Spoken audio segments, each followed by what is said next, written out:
cradle rate of a baby. But most of these monitors are battery powered and wired. Now, why do we have a problem with that? At this moment, I would like all of us to imagine what it means for the baby, and more importantly, for the parents of a newborn infant to see their child just like that. Batteries increase the weight and size of the system. They need to be replaced from time to time.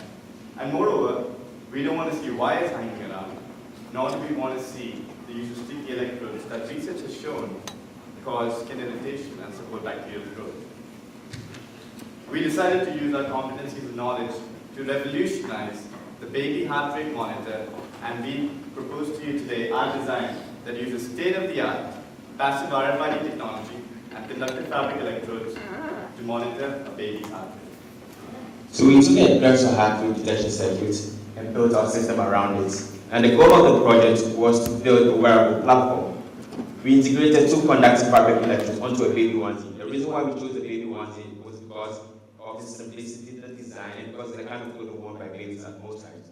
We connected 2 connectors onto the baby onesie that is connected to a heart rate detection circuit. The fabric records the ECE data of the baby. And RFID reader, with the help of the antenna, powers the heart rate detection circuit and receives data from the heart rate detection circuit. That data is then sent to a Raspberry Pi microprocessor, which calculates the heart rate. The calculated heart rate is then sent to a mobile app that's the Bluetooth that displays the heart rate as a graph and as a discrete value. We'll talk about the other functions of it mobile app as well later on. Now, as my colleague said, gel electrodes cause skin irritation, support bacterial growth, and cannot be used for long periods of time. Conductive fabrics, on the other hand, do not have such problems and feel very comfortable to use. So proceeding, we tested 5 conductive fabric electrodes, and based on impedance, signal quality, and signal-to-noise ratio. And we picked one which met all the criteria. As you can see, we hand sew 2 conductive fabrics onto the baby onesie on the left figure. The 2 connectors which are connected to the heart rate detection circuits, as we mentioned earlier on, we also added a padding to increase contact area and make it more comfortable. Here comes the data flow. We chose Raspberry Pi 3 as our processing unit. There are 2 main functions of the processing unit. The first one is receiving RFID information. The second one is to calculate the real-time heart rate based on the RFID information. The calculated heart rate is then transmitted into the mobile app through Bluetooth. There are 3 main functions of the mobile app. The first one is to display the real-time heart rate, which transmits from the Raspberry Pi. The second one is alarm. Once the heart rate goes into a normal range of a baby, which is lower than 80 or higher than 180, the alarm will ring to notify people nearby. The third function is emergency. Once the parent hits the emergency button, they will go to the RFID phone default page with the number 911 input. Here comes to the system demo. As you can see, it's the setup of the onesie and the hat. The data flow to the antenna, and then go to reader, Raspberry Pi, finally the app. We are increasing the heart rate from the ECG simulator from 120 to 68. At the same time, the heart rate display on the Raspberry Pi or the mobile app is also showing 68. Because we reached the threshold, so the alarm will ring up, and then we click the button to turn it off. And then the parents can click the emergency button. They will go to a phone dial page with the number 911 input.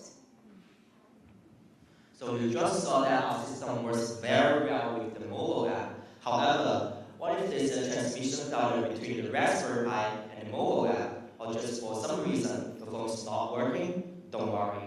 We have also developed a local alarm system which is totally independent from the mobile app.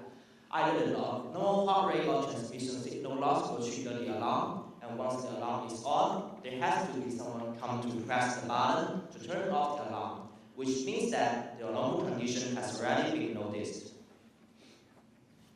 And then we will have a local alarm demo. Here we are simulating the abnormal heart rate condition by increasing the heart rate on the ECG simulator below 80. The heart rate goes into the abnormal range, and the alarm will be triggered. We notice that, we press the button, the alarm goes off. Our design comprised of conductive fabric electrodes, passive RFID technology, local data processing unit, and mobile app as a user interface. The advantages and conveniences of which we just presented to you. I don't know about you, but for us, it doesn't even seem like the baby is being monitored for its heart rate, as opposed to this picture here. In realizing our design, we use mainly off-the-shelf components, and the estimated selling price now is $350.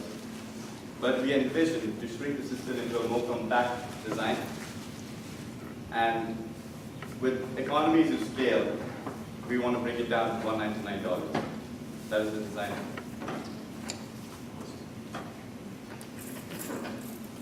These are our references, and we would also like to acknowledge the following people. We invite you to visit us at a table and witness the live demo. Thank you.